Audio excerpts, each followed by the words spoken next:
Twin tower का जो ध्वस्तीकरण है वो 28 अगस्त को निश्चित है। अगर सब कुछ ठीक रहा तो भ्रष्टाचार का ये टावर जमींदोज हो जाएगा।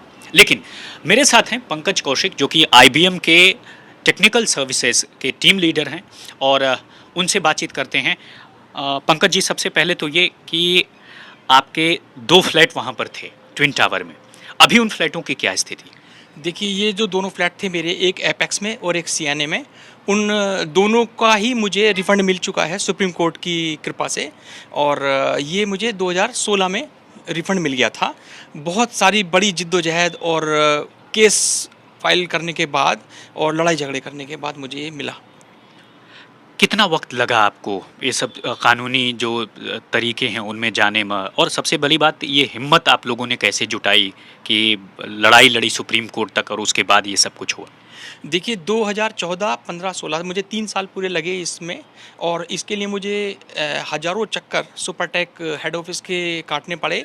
और जिस समय मेरी मजबूरी ये हो गई कि मैं ईएमआई देने लायक भी नहीं रहा, और उसी समय कुछ दोस्तों के केस फाइल करने के समाचार से मैं उनके पास पहुंचा, और तब हमने ये केस फाइल किया और एक मोटी रकम हमने वकीलों को भी दी। और उसके बाद भगवान की कृपा ही मानूंगा मैं, क्योंकि मैं तो अदरवाइज़ बहुत बर्बाद हो गया था, क्योंकि मैं ईएमआई देने लायक भी नहीं रहा था। तब जाके हमें ये श्री दीपक मिश्रा जी उस समय हमारे सुप्रीम कोर्ट के जज थे, जिनकी बहुत बड़ी कृपा हुई हम पे, और ये हमें रिफ़ंड मिल पाया। तो इसमें हमारी एक लंबी लड़ाई हुई, और जिसमें हमारे जैसे बहुत से भाई आज भी वंचित रह गए हैं, जिनको आज तक पैसा नहीं मिला है, और वो इस समय बहुत बुरी बुरी दुर्दशा में हैं, और उनको पैसा मिलना चाहिए। आपने कहा कि सबसे पहले आपने वहाँ पर दो फ्लैट बुक कराए थे, और उसके बाद जब सब कुछ चीज़ें आगे बढ़ीं तब बहुत सारे ऐसे लोगों ने आपसे संपर्क किया। उन लोगों की प्रोफाइल क्या थे, यानी जो पीड़ित हैं वो अभी आजकल कहाँ हैं? आपने बताया कि कई संभ्रांत लोग और कई जो है पूर्व सैनिक भी इसमें शामिल रहे। जी, मैं आपको बताता हूँ। ऐसा हुआ कि जब समय मैंने केस किया तो मेरा नंबर कैसे मिल गया, शायद भगवान ने मुझ पे कृपा की, मैं ये मानूँगा। कि कुछ हमारे सियाचिन ग्लेशियर पे देश की सेवा कर रहे सैनिकों ने मुझसे कांटेक्ट किया। कुछ गुजरात के कच्छ में हमारे सैनिक थे, कोई तो तमिलनाडु में बिल्कुल बॉर्डर पर थे, जिन्होंने मुझसे संपर्क किया कि जी हमें भी हेल्प कीजिए, कैसे हम पैसा मिले, क्योंकि हम भी फंस गए हैं। ऐसे 10-12 लोग मेरे जानकारी में हैं जो मुझे कांटेक्ट किए।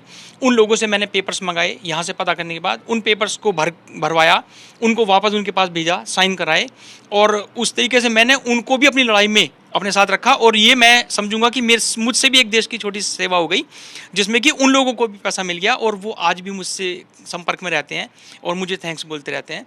और इसी दौरान मैं बहुत से ऐसे लोगों से मिला, जिसमें कि एक दो नहीं, मतलब 50 लोग जो आंसुओं से रो रहे थे, और जो वृद्ध लोग, मतलब रिटायर्ड लोग, जो कि अपनी किसी जॉब से रिटायर हो गए हैं, उन्होंने अपना बचा हुआ सारा ज़िंदगी भर की कमाई को सुपरटेक के इस ट्विन टावर में से किसी एक बिल्डिंग में या दो में फ्लैट लेने में लगा दिया।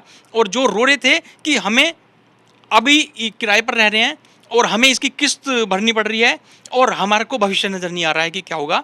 और उनमें से कुछ लोग जिनको बाद में, क्योंकि हम संपर्क में रहे, तो बाद में जब हम मिले तो मैंने कुछ एक दो अंकल ऐसे भी देखे जो उस समय उम्र में 70 के आसपास थे। और एक व्यक्ति का मुझे याद है कि उनको तो शायद कैंसर की बीमारी भी थी, जो बहुत बहुत ज़्यादा दुखी थे और आंसुओं से रो रहे थे। और आप ये लगाइएगा कि उनके उस दर्द का आप याद कीजिए कि एक व्यक्ति ने सारी जीवन भर की कमाई लगाई, वो किराए पर है, ईएमआई दे रहा है, उसको कोई रिफंड नहीं आ रहा है, और उसको पैसा भी नहीं मिलने वाला है, और उसको भविष्य भी अच्छा नहीं लग रहा है। तो वो कितने टूटे हुए थे, मुझे आज भी याद है कि ऐसे बहुत सारे लोग थे जिन्होंने अपना दुख हम सबके सामने शेयर किया। दूसरी सबसे खास बात कि जब ये ट्विन टावर ध्वस्त होगा तो इसका मैसेज जाहिर तौर पर बड़ा होगा, आप इसे कैसे लेंगे? देखिए, मेरा मानना ये है कि मैं किसी इंडिविजुअल के विरुद्ध नहीं हूँ बिल्कुल भी। जब भी कभी भी झूठ या भ्रष्टाचार होता है तो उसका खुलासा अपने आप हो जाता है। प्रकृति बहुत ही नेचुरली इस सब को मैनेज करती है। यदि आपने भ्रष्टाचार किया है तो आप फंसेंगे। तो मेरा संदेश भी यही है इसी दौरान कि भ्रष्टाचार आप किसी भी कीमत पे मत कीजिए, क्योंकि उसका नुकसान आपको मिलेगा और ज़रूर मिलेगा।